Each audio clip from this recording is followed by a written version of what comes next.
In 1925, one man walked into a room full of the most powerful businessmen in Paris and sold them the Eiffel Tower. He wasn't the owner. He wasn't the government.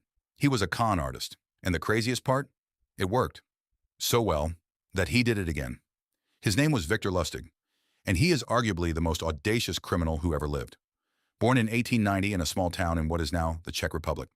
By the time he was a teenager, he spoke 5 languages fluently: Czech, German, French, English, Italian. Not because he was studying hard, because he was already running scams across Europe. He spent years on luxury ocean liners between Europe and America. First class, always first class. He'd befriend the richest passengers on board, earn their trust over dinner, over drinks, over days at sea, and then, right before the ship docked, he'd vanish, along with a significant portion of their money. He did this over and over. Different ship, different name, different face almost. By the time anyone figured out what happened, Victor Lustig was already on another boat. But all of it, was just practice for what came next. In 1925, Lustig arrived in Paris and checked into one of the most expensive hotels in the city.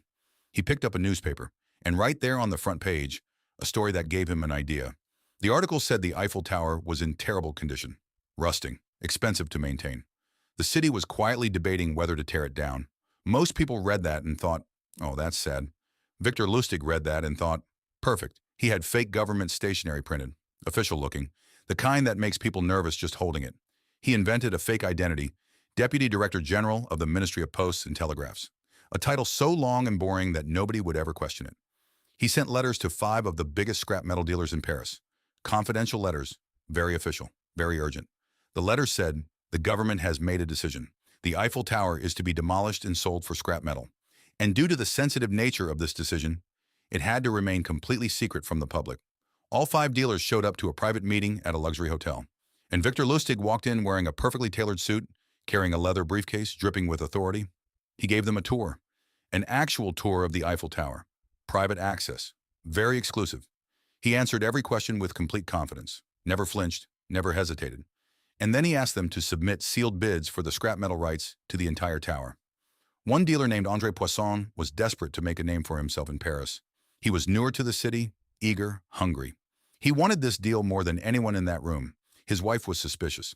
She told him something felt off about this Lustig character. So Poisson confronted Lustig directly, asked him some hard questions, and Lustig didn't panic. He leaned in, lowered his voice, and told Poisson that yes, he was a government official, but his salary was embarrassingly low for someone of his position. He implied that a small personal gift, a bribe, would help the deal go through much faster. And just like that, the suspicion evaporated, because Poisson thought, he's corrupt, just like every other government official. This must be real. He paid the bribe. He paid for the tower, in cash. Victor Lustig took the money, walked out of Paris, and disappeared into Austria.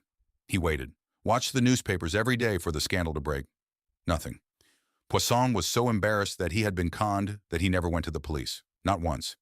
He couldn't face the humiliation of telling anyone he had tried to buy the Eiffel Tower from a stranger. Victor Lustig read the silence and smiled, because silence meant one thing: he could do it again. 6 months later, Victor Lustig returned to Paris. New hotel, new stationery, new set of dealers, same Eiffel Tower. He ran the exact same con a second time.